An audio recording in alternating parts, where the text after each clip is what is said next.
Next up, we'll hear statements Thistle got from women staying near the Seattle Library before and after the big speaking event called Fighting the New Misogyny. The song you'll hear in the background throughout the collage is called Trans by Thistle and was played at the show Thistle did over the weekend, though this recording is not of that live performance. The song at the very end of the collage is by Thistle as well and is called Song to the Sky. The Fighting the New Misogyny event was organized by Wolf and featured speakers Meghan Murphy, Lierre Keith, Dansky, and Saba Malik. The words and voices of these 4 brave women were incredible to hear at a public event. A big shout out to our Wolf sisters for pulling it off. WLRN is proud to bring you the words and voices of the women traveling distances and from the Pacific Northwest region to come hear their sisters speak on the panel, joining their voices in the chorus of women beginning to come out publicly against trans madness. Enjoy the collage. Big thanks to all the women who prepared statements and participated. The collage starts with about 15 women gathered for breakfast the morning of the event and then moves to other statements women gave Thistle throughout the weekend.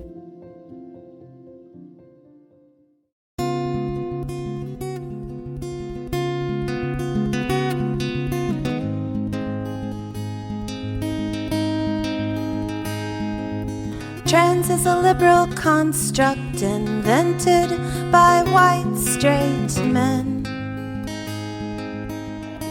My name is Keely Emrain Mix, and I live in Moscow, Idaho. And I'm here as a show of solidarity to all my radical feminist sisters, but also to all women, because our liberation is put at danger by gender identity. Laws that enshrine gender identity are laws that enshrine male power over women. You can't liberate that which you can't define.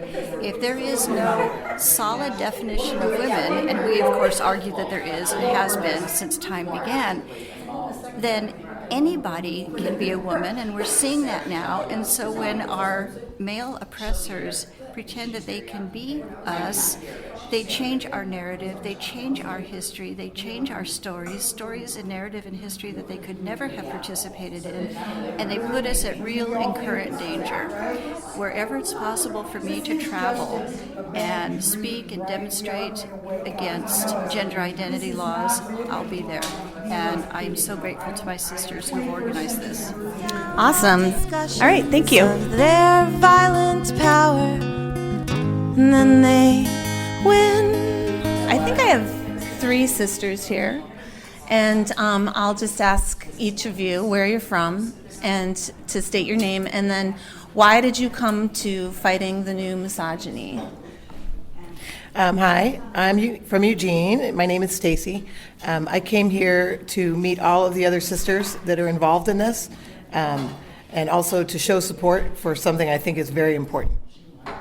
Awesome. How about you? Hi, my name is Melissa Gregg from the Kansas City and Oklahoma City area. I came here, 1, for solidarity, sisterhood, and comradeship, and to organize, and 2, to get involved legally and by writing and organizing with other women who want to preserve the definition of womanhood and preserve all the legal, medical, prison, criminal, and rights that are inherent to being a woman, and to stop the gender conversion therapy of children and teens, which I've seen personally, and it's horrifying. Thank you so much.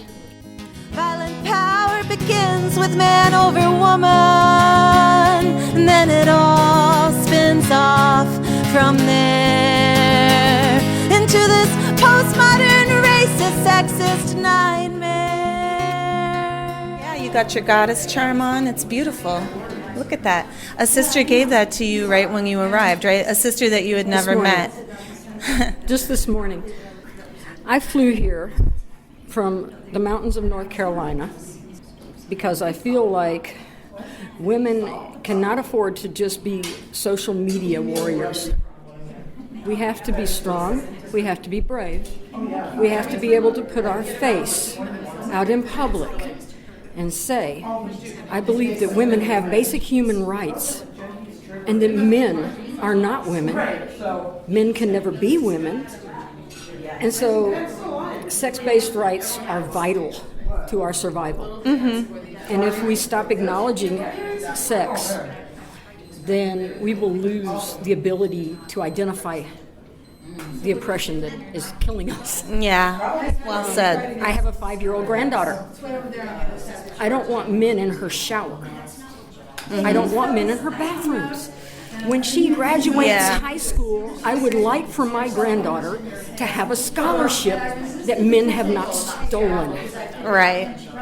So I am here to put my face out in public and say I am not afraid to tell the truth. It is not hate to stand up for our rights. Right. The only hate that I have seen are the threats against women trying to stand up for our rights. Agreed. I totally hear that. So amen, sister. A woman. And your name and where you're from again? My name is Skylar Gwynn, and I live in Hayesville, North Carolina. Right on. Thank you, sister. Thank you for being here. What would be the opposite if trans was real? Okay, so there's another sister here who is going to tell our WLRN listeners why she came to Fighting the New Misogyny, and if you're willing to state your name and where you're from. My name is Jennifer Mernan, and I came from the occupied lands of the Cheyenne and Arapaho and Ute people on the Front Range of the Continental Divide. And I'm here because solidarity in the struggle against patriarchy is an important front in the solidarity with all peoples and all struggles against all forms of oppression. This is one of many, many battles that we will have to engage in order to succeed in dismantling patriarchy, and that's why I'm here, and I'm very joyous to be in this company of phenomenal women and men who are allies in this struggle. Oh, yes. The definition of true courage is no matter how afraid you are, you do what you have to do anyway. That is the definition of true courage. Women have to be more courageous. Yeah. That's a whole topic, though, because a lot of women feel that they'll lose their job or they'll be, persecuted, discriminated against, and hated in their communities if they do come forward. So, I would like to mention the fact that TRAs use the tactics of domestic violence and sexual violence, control, and power. There is actually a power wheel. Every single tactic on that wheel is used by TRAs, including taking women's jobs. Right. Domestic terrorism, basically, is, and they, I'm sure now that I've said on WLRN that they're performing domestic terrorism, that they'll accuse us of performing domestic terrorism, because that's what they do. They take what they're doing and they accuse us of doing it. That's the DARVO. But here's the interesting thing. Anybody with any thinking, reasoning capabilities can look at this example of Seattle alone. All these women here coming here to simply go to a library, have some breakfast, and meet and discuss our rights. Yeah. In response to that, TRAs have had a bomb threat for the Seattle Library. Right. And they were on their page asking them to lock us in the Seattle Library and set it on fire. Right. It's not hard to see their violent imagery in their signs and stuff. I really hope, by the way, if journalists are listening to this, that I hope you're out there today documenting the signs and all of their expressions of hate that they're putting out there today. Because I'm going to be here with my feminist sisters documenting that, but against the women on the other side, juxtapose their behavior with our behavior, and then you will see where the hate lies. Right. There is no hate here. Only those seduced by power accept the whole world is a personal deal. Hi, my name is Lise. I'm from Portland, Oregon, and I came here because it's close by and it's hard for women to travel long distances, and it was really close by, and I could take the train up here. And I'm here because I'm concerned about all the laws that are being passed that are just anti-woman,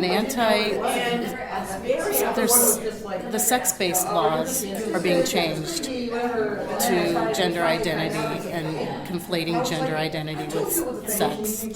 And it's outrageous, and I'm concerned that women are going to lose their rights in the law. There are other reasons too. I'm concerned about young girls thinking they need to transition. I've seen it among my daughter's friends, her young girlfriends who think they're boys. What about the protests, the so-called protesters? Because, there are quite a few radical feminist events to choose from, but not all of them are public, like this one. And getting all this, the Seattle Times covered it. It's been a big deal, and there are all these people that are kind of threatening and intimidating coming to the library to protest us. Why did you want to be a part of that?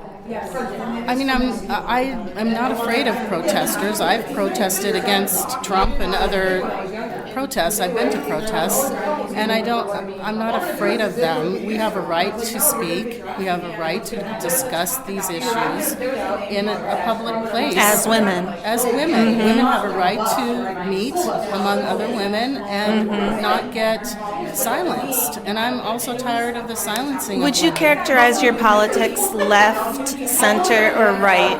Very left wing. You're a leftist. Oh, very. You have been your whole, yeah. Do you ever get called right wing? No. Because you're a TERF? Well, yeah, yes, I've been called a TERF online and stuff, and it's just, it bothers me because I consider it a slur. And not only a slur, it's an incitement to violence. Yes, it is. It is. And so it's quite the term. I want progressive media to cover us fairly. I know. And they're not doing it. I know. To the say. I'm telling the audience who thinks I'm right-wing, I'm not right-wing. And you never have been. Never. Right. And me neither. No. I'm pro-choice. You're pro-lesbian? Yes. Pro-lesbian. Yes. Of course. I know. It should be, of course, but it really hasn't been in our recent feminist history, and I think we need to understand that comes from the TRAs. That is not something that we need to repeat or think is happening with our sisters.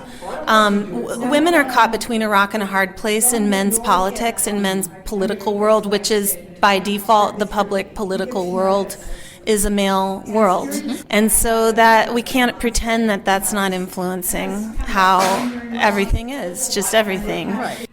We found each other online, and now we're trying to get together in person, and it's wonderful. It's so energizing. It's so rejuvenating to be with other women in person, and that's what I would recommend to all women who ever find that they're feeling lost in. Can I change the subject for a moment? Are you willing to state your last name too, or? I prefer not. No, okay. And then can I ask why that is? Are you worried that you'll lose your job? Or? Yeah, you could lose your job these days. Women are being fired for just stating an opinion, and it's just ridiculous. And until we get to a point where we're not being fired for having an opinion about women. So then I can't ask you what your job is, because I think it depends on what your job is. Like, right.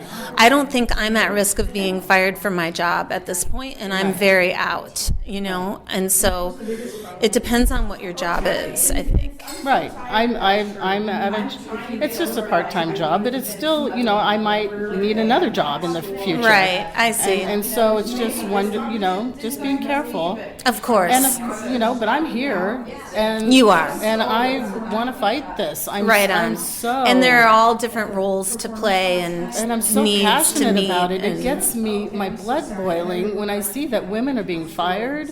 Women are being silenced from their jobs as threatened journalists. with violence. Threatened with violence. Progressives should be standing up for women like Meghan Murphy, a progressive, and say this is wrong. Stop threatening women with violence. And if you are a progressive out there and you're not out there saying, stop threatening women. Well, that's the other thing. I mean, I was not concerned about gender ideology until I started seeing all these things going on in the law. I was a good bleeding heart liberal for years, and I didn't know this was a problem. I didn't read, LGBTQ literature. I wasn't following those groups, and I didn't know what was going on in the law. And of course, I'm pro, gay and lesbian marriage and whatever, I'm pro that. But I'm not for this changing the law against women. That I'm not for. Right on, Lise. Thank you so much for talking with me and all of our WLRN listeners. Who make it their standard, only personal worth, their proof to be the center of everything, while the earth chokes and dies of their spoof.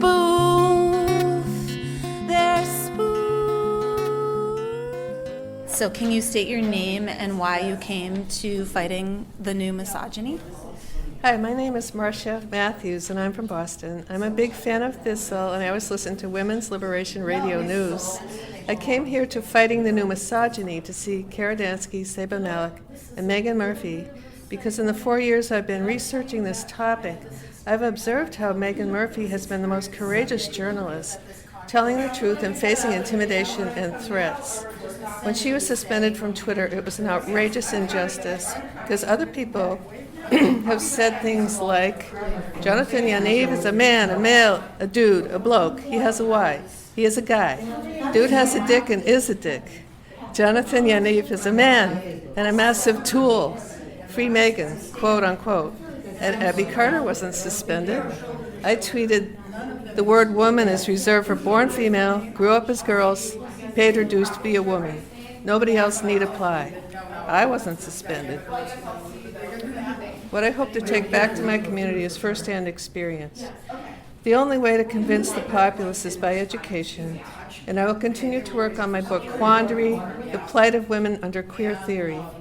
It's an interactive electronic book with topics like Biology 101, the transing of children, violence by trans activists, compelled language, no platforming, elimination of women's separate spaces, political power, who finances transgenderism, and who profits, LGB versus the alphabet, the falsifying of records and crime statistics, and men and women's sports.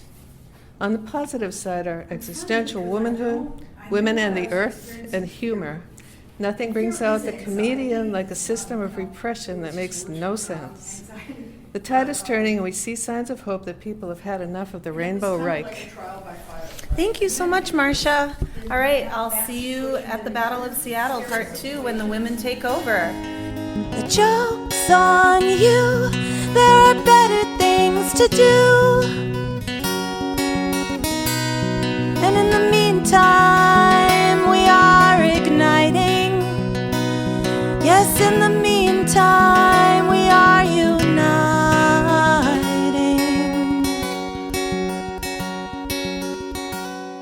My name is Holly Hart.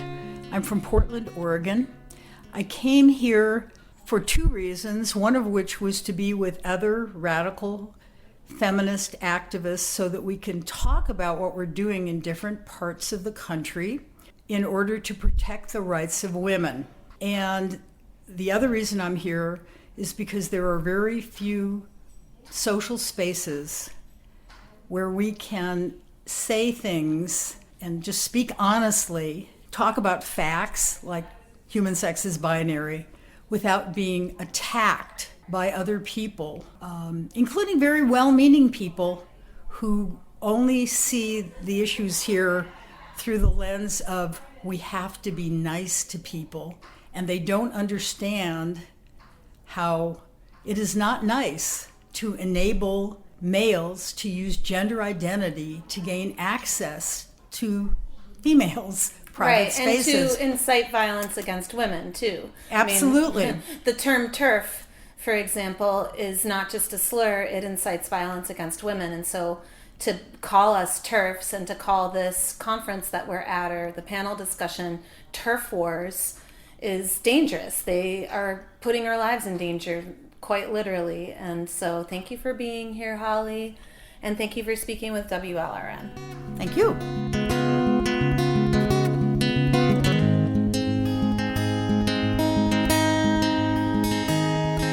The distance between us seems greater than the sum of the parts.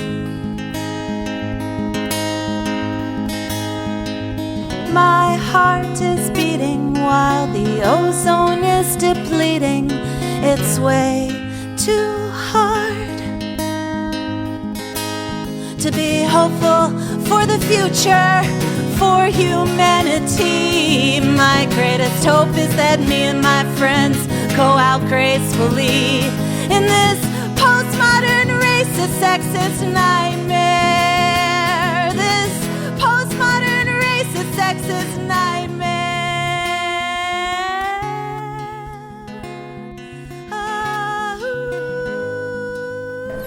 My name is Julia Beck. I'm here from Baltimore, Maryland, and I'm still working on the East Coast time zone right now.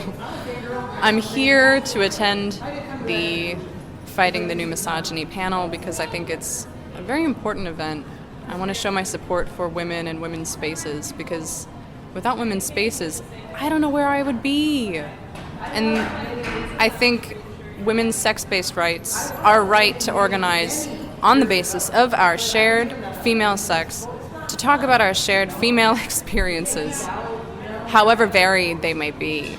This is the foundation of the feminist movement, and I want to see the continuation of this movement. I want to see this movement grow and build, and I want to see women walk with their shoulders back and their chins up without fear. That's why I'm here. Cool. And being in Seattle, I just have to say, since skateboarding is not a crime, you know what I mean? It's like, it shouldn't be a crime for women to gather in public and without fear of harassment and violence. You know, so every woman here, and there's so many women at this location that we won't disclose right now, or we can because it's going to be after the event that this broadcast. But my point is that there's tons of women here, even though our movement largely is underground in a lot of ways. So it's kind of amazing that way. And over here, I've got another participant. Can you state your name, where you're from, and why you came to the Fighting the New Misogyny event? Yes, my name is Hannah Marie. I'm from Texas, and I came to the Fighting the New Misogyny event because I wanted to show solidarity with the radical feminist movement to push back on the idea that gender is somehow innate in us, whereas it is really just female socialization appropriated by males to enact a fantasy that is what they perceive to be womanhood. But, you know, for women who are born and raised as such, we know that they're perpetuating harmful, offensive stereotypes. So I'm here today to let them know that I'm not okay with it, and I won't be silenced. I'm not afraid of them, and that I invite any other women who agree to be brave and come forward and say, no, we don't agree. Mm-hmm. Right on. Ovaries power, getting your ovaries, you know, and just being courageous and doing it. Because there is a sense in the air of real, you know, like, of a little bit of an iffy space, and like, you know, it's courage to get up there in public. Meghan got a death threat. Yeah. You know what I'm saying? For this specific event. And here, I took a picture of you with a flying clitoris yesterday at the art event with Donna and Christina. Yeah. And so it's like, there's a lot of art and culture. It's the second battle of Seattle where the women take the town, you know what I mean? And it's just such an honor to be here with what I consider the most warrior sisters in the world. I mean, in the country mostly. Obviously, most people are from the U.S. It's really cool to see that there's a lot of women from the West Coast and from here regionally. Yeah. I think it's about half and half. Would that be fair to say here? It's a mix. It's a mix. Yeah. And there are a lot of Seattleites, though. There are a lot of Seattleites, a lot of women from Oregon, and some from California. But I do want to agree with you that it's so nice to see so many women who have been so outspoken and doing so many things. And, some of these women I've only seen online. I only know their name. And now I'm meeting them in person, and it's like meeting my sheroes, And then they tell me that I'm their shero, and it's like, wow, we're like fangirling over each other. It's really cute. But it's so great to be in good company, and I only wish this to be shared with women who aren't really speaking out so much or who aren't so public. Just to meet in person, really, even locally, or in the tri-state area, wherever that may be, just to meet up and share ideas and perhaps find out that your experiences are very similar, actually. What about doing other library events like the one here in Seattle? Do you think women should be organizing those? Yeah, definitely. Although the one in New York they were trying to do it at a library, but then it was canceled, so that they had the headline like canceled women panel canceled. Yeah, that was ridiculous. I don't even think it was actually booked. They weren't even able to actually book it. Well, my understanding is that there had been an agreement that it was being booked. But then they came back and said, no, we're not going to book you. They sent the application in, but it was denied. And they didn't accept the deposit. Yeah. Oh. Yeah. They had the money okay. to do it. Well, then the dates, maybe, I mean, whatever. I have no idea what the New York Public Library is saying about it. Do you know what the New York Public Library is saying, or have they made a statement? I think they just caved to pressure. I know, but did they make a statement? No, I'm not even aware of a statement. I'm not aware of a statement either. So apparently we're not even worth the statement as to why they won't let us, which is offensive in and of itself. And that I don't know how much media is covering this event. We'll see. It seems like it's all indie media, which is so appropriate for Seattle. Well, there's going to be some major think there media. Will be some major media. Like what? Like Seattle Times. Washington Post? Maybe. All right, well, let's see. Yeah. Thank you so much, ladies, for coming on WLRN.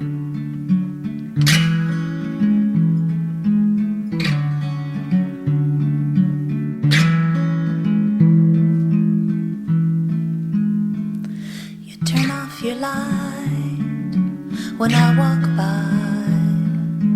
You don't want to see me, you don't question why.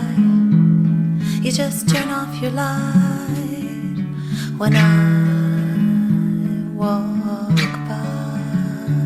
I walk by.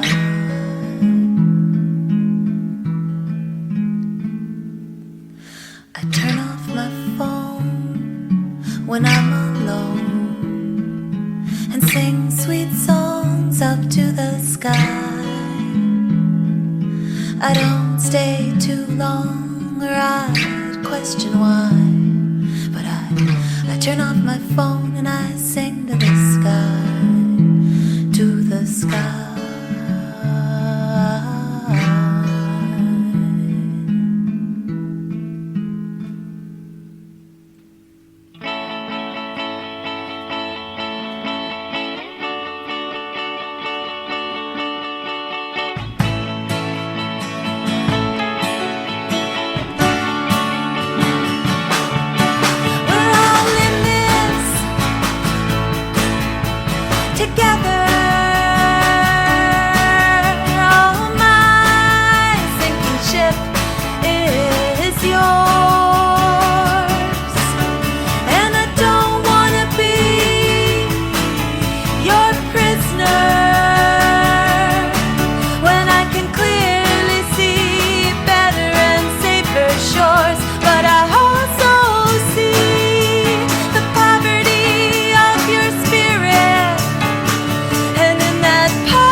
I'd say our spirit died long ago. But in the field of fire, a giant bird is rising. And from where I'm standing, it's not too far. It's not too far. It's not too far. It's not too far.